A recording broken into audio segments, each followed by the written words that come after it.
Friends, பானின் store serial இனி வரப்போற எபிசோட்ஸ்க்கான review தான் பார்க்க போகிறோம். அடுத்தடுத்த சுவாரஸ்யங்களை தெரிஞ்சுக்கிறதுக்கு இந்த வீடியோவை ஸ்கிப் பண்ணாமல் கடைசி வரைக்கும் பாருங்கள்.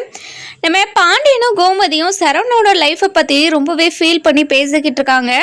அந்த நேரம் பார்த்து நம்ம அரசி வராங்க. வந்த உடனே அம்மா அப்பா என்ன பேசிக்கிட்டு இருக்கீங்க, ரொம்ப சீரியஸாக பேசிக்கிட்டு இருக்கீங்க அப்படின்னு சொல்லி கேட்கவும், இங்கே பாருடி, படிக்கிற வேலையை மட்டும் பாரு, சும்மா தேவையில்லாதெல்லாம் மூக்க நுழைக்காத சரியா அப்படின்னு சொல்லவும், சரிம்மா நான் காலேஜுக்கு கிளம்புறேன் அப்பா, எனக்கு இன்னைக்கு ஆட்டோ செலவுக்கு காசு இல்லைப்பா, கொடுங்கப்பா அப்படின்னு சொல்லி காசெல்லாம் வாங்கிட்டு நம்ம அரசி காலேஜுக்கு போகிறாங்க. இந்த பக்கம் நம்ம குமாரும் இன்னைக்கு எப்படியாவது அரசுக்கிட்ட பேசிடலாம் அப்படின்னு வெயிட் பண்ணிக்கிட்டு இருக்காங்க பஸ் ஸ்டாண்டில்.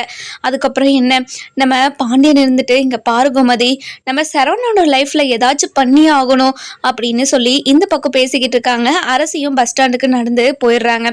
போன உடனேயே நம்ம நாச்சியார்புரத்துலேருந்து ஒரு பையன் வருவார் இல்லையா, அந்த பையன் நம்ம அரசி கூட பேசிக்கிட்டு இருக்காங்க. பேசிக்கிட்டு இருக்கிறத பார்த்து நம்ம குமாருக்கு பயங்கர கோவம் வருது. எதுக்காக அடிக்கடிக்கு இந்த பையன் அரசிக்கிட்ட பேசிக்கிட்டே இருக்கு, அதுவும் சிரிச்சு சிரிச்சு வர பேசிக்கிட்டு இருக்காங்க, இவங்களுக்குள்ள ஏதாவது இருக்குமோ அப்படின்னு சொல்லி குமாரா ஒரு மாதிரி தப்பாக புரிஞ்சுக்கிறாரு.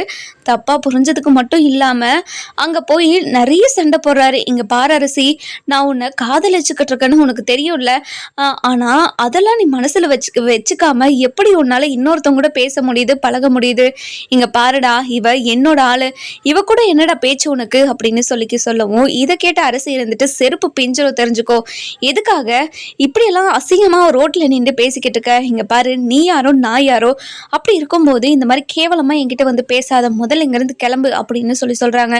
இங்க பாரு அரசி, என் மனசை நீ புரிஞ்சுக்கவே மாட்டியா, உன் மனசை நான் ஏன்டா புரிஞ்சுக்கிறேன், முதல்ல இங்கிருந்து போடா, என் அண்ணனை ஜெயிலுக்கு அனுப்பணும் வந்தாண்டா நீ அப்படின்னு சொல்லி பயங்கர கோவமா பேசுவோம். இங்க பாரு அரசி, அது வேற இது வேற அரசி, ப்ளீஸ் அரசி என்ன புரிஞ்சுக்கோ, இங்க பாருடா, முதல்ல இங்க இருந்து போடா.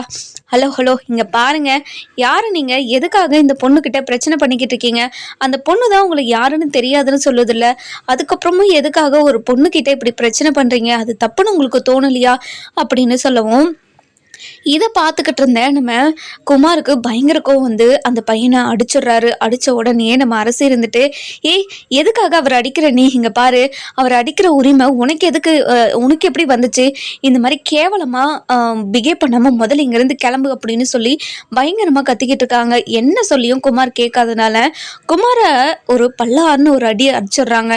இங்கே பாரு, நீ ரொம்ப ஓவராக பண்ணிக்கிட்டு இருக்க, நான் யாரு கூட பேசினா என்ன, பேசலன்னா உனக்கு என்னடா, நான் யார்கிட்டயோ பேசி என்னமோ பண்றேன், எப்படியோ போய் தொலைறேன், உனக்கு என்னடா, இங்க பாரு, இனிமே என்னோட லைஃப்ல நீ ஏதாவது இன்வால்வ் ஆன அவ்வளவுதான் உனக்கு மரியாதை அப்படின்னு ரொம்ப கோவமா சொல்லிடுறாங்க. இதை கேட்டு நம்ம குமார் இருந்துட்டு, இங்க பாருடா அரசி, என்ன இது வரைக்கும் இந்த மாதிரி அடிச்சதே கிடையாது, ஆனா அவ்வளவே என்னை அடிக்க வச்சுட்டல, நான் உன்னை சும்மாவே விட மாட்டேன்டா அப்படின்னு சொல்லிட்டு வண்டிக்கிட்ட போயிட்டு வண்டியில இருந்து ஒரு கத்தியை எடுத்துட்டு வந்து ரொம்பவே கோவமா அப்படியே நின்றுக்கிட்டு இருக்காங்க. இதை பார்த்துக்கிட்டு இருந்த அரசி இருந்துட்டு ரொம்பவே பதட்டமா, இங்க பாரு, எதுக்காக இப்படியெல்லாம் பண்ணிக்கிட்டு இருக்க நீ, முதல்ல கையில் இருக்கிறத போடு, கையில் இருக்க கத்தியை போடு அப்படின்னு பதட்டமா பேசிக்கிட்டு இருக்காங்க. அதுக்கப்புறம் நம்ம நாச்சியார்புரத்துலேருந்து வந்த அந்த பையன் இருந்துட்டு ரொம்பவே பதட்டமா, இங்க பாருங்க, நீங்க யாருன்னே எனக்கு தெரியாது, அதுக்கப்புறம் நீங்களா பிரச்சனை பண்ணீங்க, இப்போ கத்தியை கையில் வச்சு மிரட்டிக்கிட்டு இருக்கீங்களா, முதல்ல கத்தியை கீழே போடுங்க அப்படின்னு சொல்லி ரொம்பவே பொறுமையா பேசிக்கிட்டு இருக்காரு அந்த பையன். இங்க பாருடா, என் அரசியோட மனசையே மாத்திட்டல, இத்தனை நாளா அரசியோட மனசுல நான் இருந்தேன்னு நினைச்சுக்கிட்டு இருந்தேன், ஆனா இப்பதான் எனக்கு தெரியுது, உன்னாலதான் அரசி என்ன வெறுத்து ஒதுக்குறான்னு, நீ இல்லைன்னா அரசி என்ன தானே கல்யாணம் பண்ணிப்பா, என் கூட தானே இருப்பா, அப்போ நான் அரசிய நான் கல்யாணம் பண்ணிக்கணும்னா நீ உயிரோடு இருக்கக்கூடாதுடா, நீ உயிரோடு இல்லைன்னா கண்டிப்பா அரசி எனக்கு கிடைப்பாடா அப்படின்னு சொல்லி ரொம்ப கீழ்த்தரமா நடந்துகிட்டு இருக்காரு நம்ம குமார். இதெல்லாம் பார்த்துக்கிட்டு இருந்தேன் நம்ம அரசிக்கு ரொம்பவே பயமாயிடுது. இங்க பாரு குமாரு, இந்த மாதிரிலாம் பண்ணாத, முதல்ல கையில இருக்க கத்தியை போடு, எதுக்காக இப்படியெல்லாம் பண்ணிக்கிட்டு இருக்க அப்படின்னு சொல்லி ரொம்பவே எவ்வளவோ எக்ஸ்பிளைன் பண்ணிக்கிட்டு இருக்காங்க. ஆனா நம்ம குமார் எதுவுமே கண்டுக்காம அவர் பாட்டுக்கு என்னென்னமோ பேசி ஒரு மாதிரி சைக்கோ மாதிரி பண்ணிக்கிட்டு இருக்காரு. இதெல்லாம் பார்த்த நம்ம அரசிக்கு ரொம்பவே பதட்டமாகுது. அதுக்கப்புறம் என்ன, நம்ம அரசி இருந்துட்டு இதெல்லாம் இப்படியே விட்டா வேலைக்கு ஆகாது அப்படின்னு சொல்லிட்டு தன்னோட அம்மா அம்மாவுக்கு கால் பண்ணுறாங்க. தன்னோட அம்மாவுக்கு கால் பண்ணி தன்னோட அம்மா ஃபோனை எடுக்கல, அதாவது ஏதோ வேலையாக இருக்காங்க போல் அப்படின்னு நம்ம அரசி திரும்ப திரும்ப பண்ணிக்கிட்டே இருக்காங்க. குமார் ரொம்பவே கோவமா அப்படியே கத்தி எடுத்து குத்த போயிடுறாங்க. குத்த போன உடனே நம்ம அரசி இருந்துட்டு அந்த கத்திய கையில புடிச்சுக்கிறாங்க. கையில புடிச்சுக்கிட்டு நம்ம அரசியோட கை ஃபுல்லா ரத்தம். இத பார்த்த அந்த கிருஷ்ணன் அதாவது அந்த கிருஷ்ணன் அந்த பையன் இருந்துட்டு ரொம்பவே பதட்டமா, ஐயோ! அ என்னங்க என்னங்க ஆச்சு? இங்க பாருங்க எதுக்காகங்க நீங்க கைய புடிச்சீங்க? கத்திய புடிச்சீங்க? இப்ப பார்த்தீங்களா உங்க கை ஃபுல்லா ரத்தமா இருக்கு அப்படின்னு சொல்லி ரொம்பவே பதட்டமா பேசவும், இத பார்த்து நம்ம குமாருக்கு ரொம்ப அதிர்ச்சி ஆயிடுது. அரசி என்னாச்சு அரசி? ஐயோ! அரசி உனக்கு இப்படி ஆயிடுச்சு. வா அரசி ஹாஸ்பிட்டல் போலாம். இங்க பாரு என்னை தொடாத நீ முதல்ல இங்கிருந்து கிளம்பிடு அப்படின்னு சொல்லி பேசிக்கிட்டு இருக்காங்க. அந்த நேரம் பார்த்து நம்ம கோமதி இருந்துட்டு கால் பண்றாங்க. கால் பண்ண உடனே நம்ம அரசியும் காலை அட்டன் பண்ணி அம்மா அப்படின்னு சொல்லி அழுதுகிட்டே இருக்காங்க. இது கேட்ட நம்ம கோமதி இருந்துட்டு ரொம்பவே பதட்டமா, அரசி என்னாச்சு அரசி எதுக்காக அழுதுகிட்டு இருக்க அம்மா அப்படின்னு நடந்த ஒரு விஷயம் இல்லாம எல்லா விஷயத்தையும் தன்னோட அதாவது எல்லா விஷயத்தையுமே அதாவது தன்னோட அம்மா கிட்ட சொல்லிடுறாங்க. சொன்ன உடனே கோமதிக்கு ரொம்ப ஷாக் ஆயிடுது. ஐயோ கடவுளே! இந்த பொறிக்க பையன் என் பொண்ணுக்கிட்ட எப்படியெல்லாம் நடந்துக்கிட்டு இருக்கான். இங்கே பாரு அரசி நீ கவலைப்படாத, நீ அங்கேயே இரு, நான் அப்பாவை அனுப்பி வைக்கிறேன் அப்படின்னு நம்ம கோமதி பாண்டியனுக்கு கால் பண்ணுறாங்க. கால் பண்ணி என்னங்க அப்படின்னு நடந்த விஷயத்தெல்லாம் சொன்ன உடனே நம்ம பாண்டியனும் ரொம்ப பதற போய் சரவணனுக்கும் இந்த விஷயத்த சொல்லி சரவணனோ பாண்டியனோ கடையை மூடிட்டு தன்னோட பொண்ணு அரசியை பார்க்கறதுக்காக பஸ் ஸ்டாண்டுக்கு வராங்க. வந்த உடனே அரசி இருக்கிற நிலைமையை பார்த்துட்டு பயங்கரமாக ஷாக் ஆயிடுறாங்க. அரசி என்னாச்சு அரசி அப்படின்னு சொல்லி கேட்கவும், அண்ணா இங்கே பாருங்கண்ணே, நான் பஸ் ஸ்டாண்டில் நின்றுக்கிட்டு இருந்தேன். அப்பன்னு பார்த்து இவர் வந்தார். சும்மா 2 வார்த்தை தான் பேசிக்கிட்டு இருந்தார். இதை பார்த்து இவர் இந்த பொறிக்கு பையன் என்னை ரொம்ப அசிங்கமாக பேசி நான் இந்த பையனை லவ் பண்ணுறேன் அப்படி இப்படின்னு எவ்வளோ அசிங்கமாக பேசினா. அதுக்கப்புறம் இந்த பையனை குத்த போயிட்டான், கத்தியால் குத்த போயிட்டு எனக்கு ரொம்ப பயமாக இருக்குது அப்படின்னு சொல்லி அழுதுகிட்டே இருக்கவும் இதை பார்த்துக்கிட்டு சரவணனுக்கு பயங்கர கோவம் வந்துடுது. நம்ம குமாரை போட்டு அடின்னு அடிச்சுக்கிட்டே இருக்காங்க. அந்த வழியில் நம்ம அதாவது யாரும் சத்திவேல் போறாரு. சத்திவேல் என்ன பிரச்சனையா இருக்கே அப்படின்னு சொல்லி திரும்பி பார்த்த உடனே தன்னோட பையனை சரவணன் அடிச்சுக்கிட்டு இருக்கிறது பார்த்துட்டு பயங்கரமாக ஷாக் ஆயிடுறாங்க. அதுக்கப்புறம் என்ன நம்ம கோமதியும் பஸ் ஸ்டாண்டுக்கு வந்துடுறாங்க. வந்த உடனே அங்கே நடந்துக்கிட்டு இருக்கிறதெல்லாம் பார்த்துட்டு பயங்கர ஷாக்காக ஓடி வராங்க. ஓடி வந்து டி சரவணா என்னடா ஆச்சு, இங்கே பாருங்கம்மா அரசியோட கையை பாருங்கம்மா எப்படி இருக்குன்னு, எல்லாத்துக்கும் காரணம் இவன் தாம்மா அப்படின்னு சொல்லி ரொம்ப கோபமாக சொல்லிக்கிட்டு இருக்கவும், அரசி என்னாச்சு அரசி, ஐயோ கடவுளே என் பொண்ணு எப்படி பண்ணி வச்சிருக்கானே, இங்கே பாருடா பொறுக்கி நீ திருந்தவே மாட்டியா, இப்போதான் என்னோட அண்ணனை இந்த நிலைமைக்கு ஆளாக்கி வச்சு படுக்க வச்சிருக்க, இப்போ என் பொண்ணையும் இந்த நிலைமைக்கு ஆளாக்கலான்னு பார்க்குறியாடா, உன்னை நான் சும்மாவே விட மாட்டேன்டா, உன்னை என் பொண்ணு மன்னிக்காம உன்னை ஜெயிலுக்கு அனுப்பி வச்சிருக்கணும்டா, அப்போதான் உனக்கு புத்தியே வந்திருக்கும், இப்படி ஒரு கேவலமான வேலையை பண்ணியிருக்கே அப்படின்னு சொல்லி ரொம்ப கோபமாக பேசிக்கிட்டு இருக்கவும் இதெல்லாம் கேட்டுக்கிட்டு இருந்தேன். நம்ம அதாவது குமார் இருந்துட்டு இங்கே பாருங்க நான் ஏதோ தெரியாமல் பண்ணிட்டேன், என்னை மன்னிச்சிருங்கன்னு அப்படியே நம்ம சரவணன் நடிச்சுக்கிட்டே இருக்கவும் இவன் மன்னிப்பு கேட்கவும் அப்படின்னு போய்கிட்டு இருக்கு. உடனே நம்ம சத்திவேல் வண்டியை திருப்பிக்கிட்டு ஃபாஸ்ட்டாக வந்து நிற்கிறாரு. நின்ற உடனே டே குமார் எதுக்காக என் பையனை அடிச்சுக்கிட்டு இருக்கீங்க, முதல்ல நிறுத்துங்க அப்படின்னு சொல்கிறாங்க. அதுக்கப்புறம் அரசி அப்போதான் கோச்சிங் கிளாஸ் எல்லாம் முடிச்சுட்டு வராங்க. வந்த உடனே அங்கே நடந்துக்கிட்டு இருக்க பிரச்சனையை பார்த்து தான் குடும்பத்தில் இருந்து தான் எல்லாரும் பிரச்சனை பண்ணிக்கிட்டு இருக்காங்க அப்படின்னு தெரிஞ்சுக்கிறாங்க. அப்படியே ஓடி போய் அத்தை என்னாச்சு அப்படின்னு சொல்லி கேட்கவும் நடந்த விஷயத்தெல்லாம் கோமதி நம்ம ராஜுக்கிட்ட சொல்கிறாங்க. ஐயோ கடவுளே, இங்கே பாருங்க அத்தை, காலையில் கூட என்கிட்டையும் கதிர்கிட்டையும் சண்டைக்கு வந்தான் இவன், அப்போவே இவன் மூக்கை ஒடிச்சு நான் ஜெயிலுக்கு போனால் கூட பரவாயில்லன்னு இவனை ஏதாவது பண்ணியிருக்கணும் அத்தை, இவனை சும்மா விட்டது தப்பா போச்சு போல அப்படின்னு ரொம்ப கோபமா பேசிக்கிட்டு இருக்காங்க.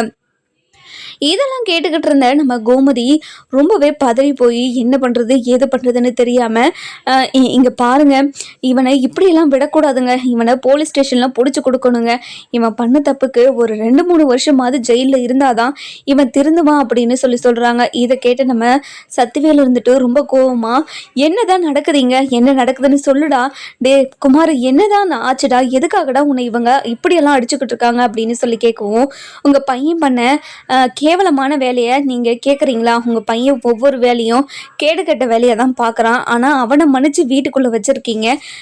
ஆனால் ராஜு என்ன தப்பு பண்ணா? அவளை கேவலமாக பேசிக்கிட்டு இருக்கீங்க. இப்படி ஒரு பையனை பெற்றதுக்கு நீங்கள் ரொம்ப கேவலப்படணும் அப்படின்னு சொல்லி ரொம்ப அசிங்கமாக திட்டிக்கிட்டு இருக்காங்க நம்ம சரவணன். இதை பார்த்துக்கிட்டு இருந்த நம்ம பாண்டியன் இருந்துட்டு, சரவணா அமைதியாக இருடா, நீ எதுக்காக அவங்க கிட்ட எல்லாம் பேசிக்கிட்டு இருக்க? அந்த மாதிரி அவங்க கிட்ட பேசாத. இங்கே பாருங்க, என் பொண்ணுக்கிட்ட உங்கள் பையன் வம்பு பண்ணிக்கிட்டே இருக்கான். இன்னொரு நாள் நாங்கள் பொறுத்துக்கிட்டு இருக்கலாம் மாட்டோம். இங்கே பாருங்கள், இன்னைக்கு கத்தியை தூக்கி அதாவது கத்தியை தூக்கி குத்துற அளவுக்கு வந்திருக்கான். இதுக்கு மேலே ஏதாவது தப்பாக போச்சு, கண்டிப்பாக உங்கள் பையனை நான் வெளியே விட்டு வைக்கவே மாட்டேன். ஏதோ உங்கள் அண்ணனோட மூஞ்ச பார்த்து தான் நான் இப்போ கூட உங்கள் பையனை விட்டுட்டு போகிறேனே தவிர வேறு எதுக்காகவும் இல்லை. திரும்ப இப்படி ஒரு விஷயம் நடந்துச்சு, கண்டிப்பாக நான் உங்களை சும்மாவே விட மாட்டேன். அரசி வா, அரசி ஹாஸ்பிட்டலுக்கு போகலாம் அப்படின்னு அரசியை கூட்டிட்டு ஹாஸ்பிட்டலுக்கு போகிறாங்க. அதுக்கப்புறம் அந்த நாச்சியார்புரத்துலேருந்து வந்த அந்த பையன் இருந்துட்டு, இது எல்லா பிரச்சனையும் என்னால் தானேங்க, என்னை மன்னிச்சிடுங்க, இதுக்கு மேலே நான் உங்ககிட்ட பேசவே மாட்டேங்க. இங்கே பாருங்கள் சார், ஏதோ உங்கள் பொண்ணுக்கிட்ட நான் தெரியாமல் பேசிட்டேன். ஏதோ அவங்க அவங்க என் வண்டியில் விழ வந்தாங்க ஒரு நாள், அவங்கள நான் அவங்க அதனால தான் அவங்கக்கிட்ட 2 வார்த்தை பேசினேனே தவிர என் மனசில் தப்பான என்னொன்று எதுவுமே இல்லை சார், என்னை மன்னிச்சிடுங்க சார் அப்படின்னு சொல்லி கையெடுத்து கும்பிடுவோம். இங்கே பாருங்கள் தம்பி, நீங்கள் பண்ணதெல்லாம் தப்பு கிடையாது. அந்த பொறிக்கு இப்படியெல்லாம் பண்ணதுக்கு நீங்கள் என்ன பண்ணுவீங்க? சரி, நீங்க வீட்டுக்கு போங்க அப்படின்னு சொல்லி அனுப்பி விட்டுறாங்க. அதுக்கப்புறம் என்ன, நம்ம அரசியை ஹாஸ்பிட்டலுக்கு கூட்டிட்டு போய் கையில கட்டெல்லாம் போட்டு வீட்டுக்கு கூட்டிட்டு வராங்க. வந்த உடனேயே நம்ம அதாவது சரவணன் இருந்துட்டு, இங்கே பாருப்பா அரசி, இனிமே அண்ணனே உன்னை கூட்டிகிட்டு வரேன் சரியா? நீ இனிமே கவலைப்படாத. இல்லைண்ணே, நானே பார்த்துக்கிறேன், நான் பரவாயில்ல, அவன் இனிமே என் பக்கம் வரவே மாட்டான். இல்லை அரசி, இனிமே உன்னை தனியாக விடுறது எங்களுக்கு சரியெல்லாம் படலை. நீ எப்பெல்லாம் வெளியே போகணுன்னு தோணுதோ, காலேஜுக்கு போகிறப்போ வரப்போன்னு எல்லா டைமும் நான் உன் கூட நிற்கிறேன் சரியா அப்படின்னு சொல்கிறாங்க. இதை கேட்டு நம்ம கோமதி இருந்துட்டு, இங்கே பாருடா, உன் குழந்தை கூட அதாவது உன் குழந்தை கூடவே நீ நிக்கல, நீ அரசி கூட வேற நிக்கிறியா? இங்க பாரு, அரசியை எப்படி கரையேத்துறது, அவளை எப்படி பாதுகாப்பா பாத்துக்கிறதுன்னு எங்களுக்கு தெரியும். அவளை பத்தியெல்லாம் நீ யோசிக்காத. இங்க பாருங்கம்மா, எதுக்கு எடுத்தாலும் எதுக்காகமா அந்த தங்கமேல இழுத்து பேசிக்கிட்டு இருக்க? எனக்கு அவ மூஞ்ச பார்த்தாலோ அவ பேரை கேட்டாலோ எனக்கு அருவருப்பா இருக்குமா. அவ பண்ணதெல்லாம் இப்போ வரைக்குமே என் கண்ணுக்குள்ளே இருக்குதுமா அப்படின்னு சொல்லவும், இங்கே பாருடா, எல்லாருமே அனுபவிச்சிருக்கோம். அவளால் தப்பு பண்ணாதான், நான் இல்லை நல்லா சொல்லலை. ஆனால் அந்த குழந்தை என்னடா தப்பு பண்ணுச்சு, அது என்ன பாவம் பண்ணுச்சு? இந்த உலகத்துக்கு வராதுக்கு முன்னே அது தண்டனை அனுபவிக்கணும்னு நினைக்கிறியா? அந்த குழந்தைய பற்றி கொஞ்சம் கூட நீ யோசிக்கவே மாட்டியாடா? இங்கே பாருமா, அரசியை பற்றி தானே பேசிக்கிட்டு இருக்கோம். இப்போது அரசியை பற்றி பேசாமல் எதுக்காகமா என்னோட வாழ்க்கையை பற்றி பேசிக்கிட்டு இருக்க? இங்கே பாருடா, இந்த வீட்லேயே உன்னோட வாழ்க்கை மட்டும்தான் எப்படி போதுன்னே தெரியாமல் நாங்கள் அப்படியே குழப்பத்தில் இருக்கோம். ஒவ்வொரு நாளும் ஒவ்வொரு விஷயத்த பண்ணிட்டு வர இதெல்லாம் பார்த்துக்கிட்டு இருக்கும்போது பெற்றவங்களா எங்கள் மனசுக்கு எவ்வளோ வருத்தமாக இருக்கும். அதுவும் இல்லாமல் மீனா கிட்ட போய் ஏதோ பேசினியாமே, இனிமே தங்கமேல் கூட நீ பேசக்கூடாதுன்னு சொன்னியாமே, அவளை பேசக்கூடாதுன்னு சொல்றதுக்கு நீ யாருடா அப்படின்னு சொல்லி கேட்கவும், இங்க பாருங்கம்மா, நீங்க தானே சொல்லியிருந்தீங்க வீட்டில் இருக்கிற யாருமே தங்கமேல் கூட பேசக்கூடாது, ஃபோனும் பண்ணக்கூடாது அப்படின்னு. ஆனா அதையும் மீறி மீனா தானே அவ கூட பேசிக்கிட்டு இருந்தா. அப்போ மீனாவால தானே இது எல்லாமே நடக்குது. அதனாலதான் மீனா கிட்ட போய் இனிமே அவ கூட பேசாதா அப்படின்னு சொன்னேன். இதை கேட்ட உடனே நம்ம கோமதி இருந்துட்டு ரொம்பவே கோவமா, இங்கே பாருடா, மீனா பண்ணுறதாண்டா சரி, மீனா பண்ணுறத எப்படிடா தப்புன்னு சொல்லுவேன்? ஒரு மனிதாவையும் மாமனும் உள்ள எந்த ஒரு மனுஷனாக இருந்தாலும் மீனா பண்ணுறத தான் கண்டிப்பாக பண்ணியிருப்பாங்க. மீனா கிட்டே இனிமேல் இப்படியெல்லாம் பேசுகிறத விட்டுட்டு முதல்ல உன்னோட வேலையை பாரு, போய் முதல்ல உன்னோட வாழ்க்கையை நினச்சி கொஞ்சமாவது யோசி, அப்போ தான் உனக்கு புரியும். யோசிச்சுன்னா கண்டிப்பாக உன்னோட வாழ்க்கையில் ஒரு நல்ல ஒரு முடிவாக எடுப்ப அப்படின்னு சொல்கிறாங்க. நம்ம அதாவது சரவணன் வந்துட்டு, என்ன இது, நம்மளோட வாழ்க்கையை நம்மளை யாருமே இந்த வீட்டில் புரிஞ்சுக்கவே மாட்றாங்களே, நம்ம என்ன தப்பு பண்ணோம்? எந்த ஒரு தப்புமே பண்ணாமல் இப்படி எல்லாருக்கிட்டேயும் ஒவ்வொரு பேச்சு வாங்கிக்கிட்டு இருக்கோமே அப்படின்னு ரொம்பவே வருத்தப்பட்டுக்கிட்டு இருக்காங்க. அதுக்கப்புறம் என்ன, நம்ம கோமதி இருந்துட்டு, இங்கே பாருங்க, திரும்ப அவங்ககிட்ட பேசிக்கிட்டு இருக்கிறது ஏதோ மலையை பற்றி நம்ம பேசிக்கிட்டு இருக்க மாதிரி தான். எந்த ஒரு பிரயோஜனமும் கிடையாது. அதனால வாங்க நீங்க சாப்பிடுவீங்க அப்படின்னு சொல்லிட்டு சாப்பிட கூட்டு போறாங்க. அரசி வா உனக்கு நான் ஊட்டி விடுறேன் அப்படின்னு சொல்லி அரசிக்கு ஊட்டி விட்டுக்கிட்டு இருக்காங்க. இந்த பக்கம் பார்த்தீங்கன்னா நம்ம சக்திவேல் இருந்துட்டு குமார் அப்படியே மானவரி அடிச்சுக்கிட்டே இருக்காரு. இங்க பாருடா, எனக்கு என்னை இந்த ஊர்ல நிம்மதியை விடவே மாட்டியாடா, என்னை தலகுனியை வச்சுக்கிட்டே இருப்பியா, எப்படிடா உன்னால இப்படியெல்லாம் செய்ய முடியுது, கேவலமா இல்லை, இங்க பாருங்கப்பா, அரசி எனக்கு ரொம்ப பிடிக்கும்ப்பா, அரசியை கல்யாணம் பண்ணிக்கிட்டு நான் பண்ண தப்புக்கெல்லாம் பிரியாய்ச்சி தேடணும்னு நினச்சிக்கிட்டு இருக்கேன், ப்ளீஸ்ப்பா எனக்கு அரசியை மட்டும் கல்யாணம் பண்ணி வைங்கப்பா, எப்படிடா இவ்வளோத்தையும் பண்ணிட்டு இப்படி ஒரு கேவலமான விஷயத்த கேட்குற, உனக்கு கேவலமா இல்லை அந்த குடும்பத்துல இருந்து ஒரு பொண்ணை கல்யாணம் பண்ணிக்கணும்னு நினைக்கிறது அப்படின்னு சொல்லி கேட்கவும், எனக்கு அப்படிலாம் தெரியலப்பா, என்னை அவதான்ப்பா ஜெயிலிருந்து மீட்டு வெளியே கொண்டு வந்தா, அவன் மட்டும் என்னை மன்னிக்கல, அப்போ கேஸை வாபஸ் பண்ணாமல் இருந்திருந்தானா கண்டிப்பாக நான் இப்போ வரைக்குமே ஜெயிலில் தானே இருந்திருப்பேன், அப்படி நீ ஜெயிலில் இருந்திருந்தா கூட கண்டிப்பாக நாங்கள் எல்லாரும் இந்த வீட்டில் நிம்மதியாக இருந்திருப்போம்டா, ஆனால் நீ இங்கே இருக்கிறதுனால எல்லாருக்கும் நிம்மதி இல்லாத வாழ்க்கையை போச்சேடா அப்படின்னு ரொம்ப கோபமாக பேசிக்கிட்டு இருக்காங்க. இதெல்லாம் கேட்டுக்கிட்டு இருந்தேன் நம்ம மாறி இருந்துட்டு, என்னங்க ஆச்சு, எதுக்காக குமாரை திட்டிக்கிட்டு இருக்கீங்க, என்னடா பண்ணி தொலைச்ச இன்னைக்கு அப்படின்னு சொல்லி கேட்கவும், இங்கே பாருடி, உன் பையன் என்ன வேலை பண்ணி வச்சிருக்கான்னு தெரியுமா அப்படின்னு சொல்லிட்டு நடந்த விஷயத்து எல்லாத்தையும் பொண்ணு விடாமல் சொல்கிறாங்க. இதை கேட்ட உடனே நம்ம மாறிக்கு பயங்கர கோவம் வருது.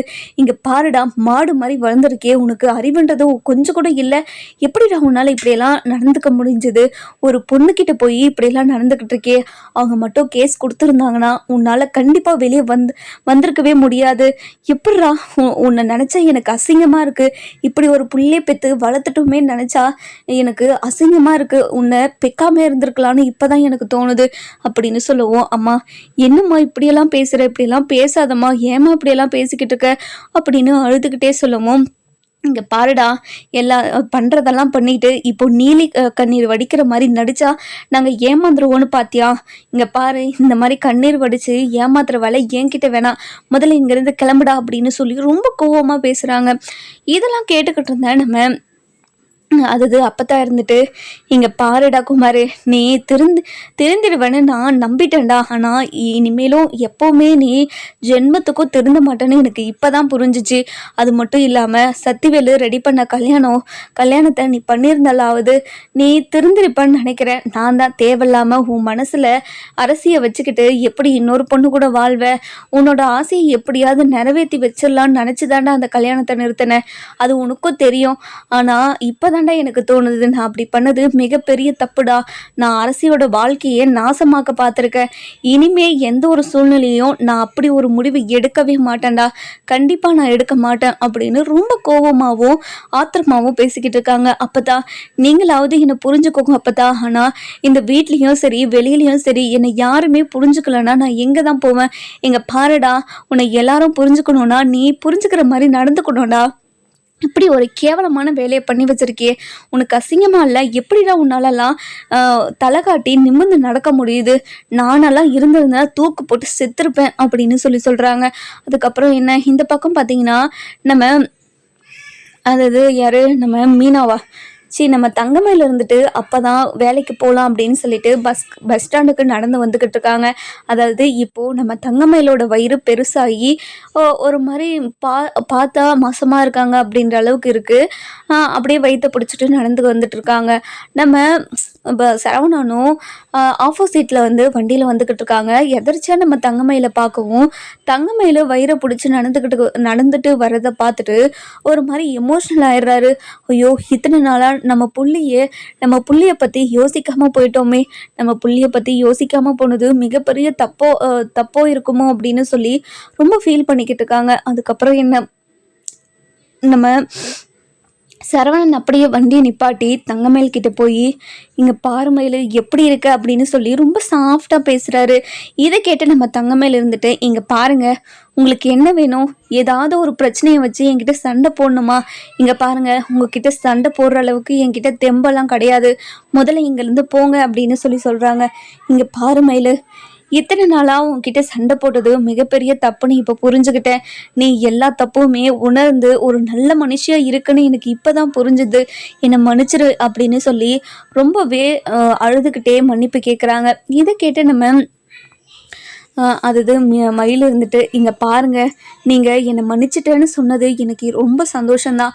எனக்கு இந்த வாழ்க்கையில் இந்த ஜென்மத்தில் மன்னிப்பே கிடைக்காது அப்படின்னு தான் நான் நினச்சிக்கிட்டு இருந்தேன்.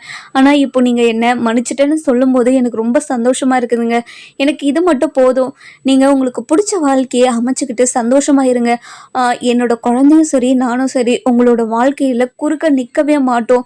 நீங்கள் உங்கள் வாழ்க்கையில் என்ன முடிவு எடுத்தாலையும் அதுக்கு குறுக்க நிற்கவே மாட்டோம்.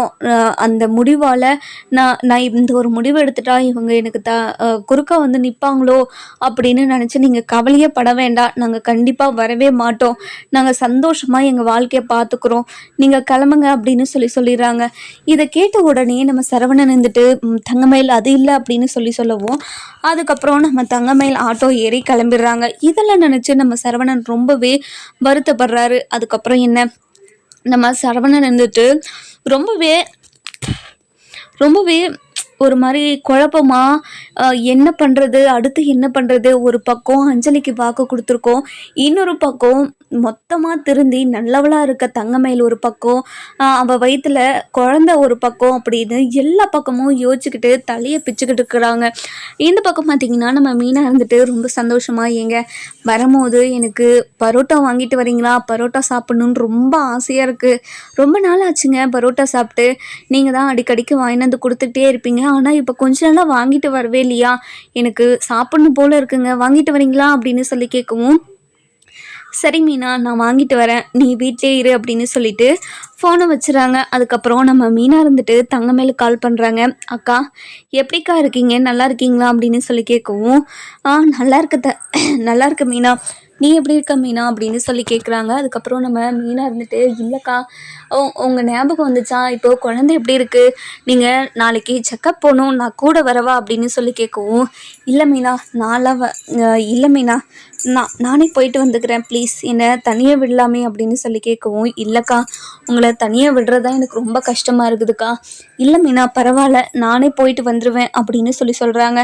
அதுக்கப்புறம் நம்ம மீனா இருந்துட்டு ரொம்பவே ரொம்ப ரொம்ப ரொம்ப ரொம்ப சாஃப்டாக ஒரு மாதிரி அக்கறையாக நம்ம தங்கமயில் கூட பேசுகிறத பார்த்துட்டு, தங்கமயிலும் இங்கே பாரு மீனா, நான் கஷ்டத்தில் இருந்தபோது என் கூட நின்ற ஒரே ஆள் நீ தான் மீனா, என் வாழ்க்கை முழுக்க என் குழந்த பிறந்தா கூட இப்போ வரைக்குமே என் குழந்தைகிட்ட நான் பேசிக்கிட்டு தான் இருக்கேன், உன்ன மாதிரி என் குழந்தைய வளர்க்கணும்னு நான் ஆசைப்பட்றேன் மீனா அப்படின்னு ரொம்ப இமோஷ்னலாக பேசுகிறாங்க. இதை கேட்ட உடனே நம்ம மீனாக்கோ ரொம்ப சந்தோஷமாயிடுது. இங்கே பாருங்கக்கா, இவ்வளோ பெரிய வார்த்தைலாம் சொல்லாதீங்கக்கா அப்படின்னு சொல்கிறாங்க. இல்லை மீனா, உன்ன மாதிரி ஒரு பொண்ணு கண்டிப்பாக எங்கேயுமே இருக்க மாட்டாங்க அப்படின்னு ரொம்ப சந்தோஷமாக பேசிக்கிட்டு இருக்காங்க. அந்த நேரம் பார்த்து நம்ம செந்திலும் வீட்டுக்கு வந்துடுறாங்க. வந்த உடனே நம்ம மீனா இருந்துட்டு, அக்கா அவங்க வந்துட்டாங்க, சரிக்கா நான் நாளைக்கு பண்ணுறேன் அப்படின்னு சொல்லி ஃபோனை வச்சிடறாங்க. வச்ச உடனே, என்ன மீனா உங்கள் அக்கா கூட பேசிக்கிட்டு இருந்தியோ அப்படின்னு சொல்லி கேட்கவும், ஆமாங்க அவங்க நாளைக்கு செக்கப் போகிறாங்களா, நாளைக்கு நானும் கூட வரவான்னு கேட்டேன், ஆனால் என்னை வேண்டான்னு சொல்லிட்டாங்கங்க அப்படின்னு சொல்கிறாங்க. சரி மீனா, அதை பற்றிலாம் நம்ம அப்புறமா பேசிக்கலாம், இப்போவா நம்ம பரோட்டா சாப்பிட்லாம் அப்படின்னு சொல்லி பரோட்டா சாப்பிட்றதுக்காக போய் டைனிங் டேபிளில் உட்காந்து பரோட்டா சாப்பிட்டுக்கிட்டு இருக்காங்க. இந்த பக்கம் பார்த்தீங்கன்னா நம்ம அஞ்சலிக்கிட்ட போயிட்டு, அஞ்சலி அப்படின்னு நடந்த விஷயத்தை எல்லாத்தையும் அஞ்சலிக்கிட்ட சொல்கிறாங்க.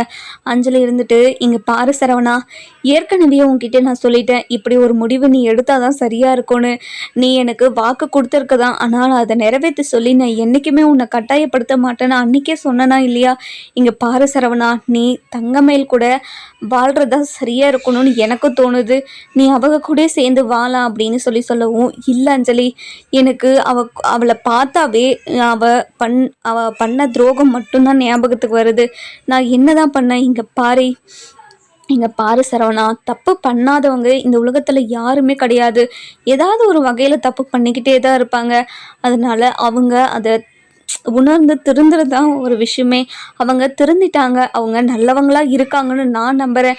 நீ ஏன் சரவணா இப்போவும் நீ யோசிச்சுக்கிட்டு இருக்க, உன்னோட குழந்தையோட எதிர்காலத்தை யோசித்து ஒரு நல்ல முடிவு எடுத்து சரவணா அப்படின்னு சொல்கிறாங்க.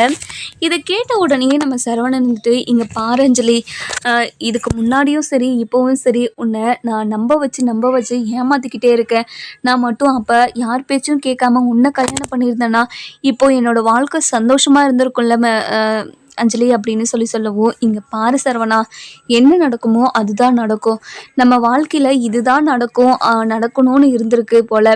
நம்ம என்ன பண்ண முடியும் சொல்லு? நம்ம எதுவுமே பண்ண முடியாது, பரவாயில்ல விடு அப்படின்னு சொல்லிடுறாங்க. இதை கேட்ட உடனேயே நம்ம சரவணன் இருந்துட்டு, சரி அஞ்சலி வரேன் அப்படின்னு சொல்லி வீட்டுக்கு போயிடுறாங்க. அதுக்கப்புறம் நடந்த விஷயத்தெல்லாம் வீட்டில் சொல்லலாமா வேணாவா, நம்ம தங்கமையில் ஏற்றுக்கிறேன்னு சொல்லலாமா அப்படின்னு ஒரு மாதிரி யோசிச்சுக்கிட்டே இருக்காங்க. நம்ம சரவணன் யோசிக்கிறத வீட்டில் சொல்லுவாங்களா மாட்டாங்களா, நம்ம வர எபிசோடில் பார்க்கலாம். இந்த வீடியோ உங்களுக்கு பிடிச்சிருந்தா லைக் பண்ணுங்கள்.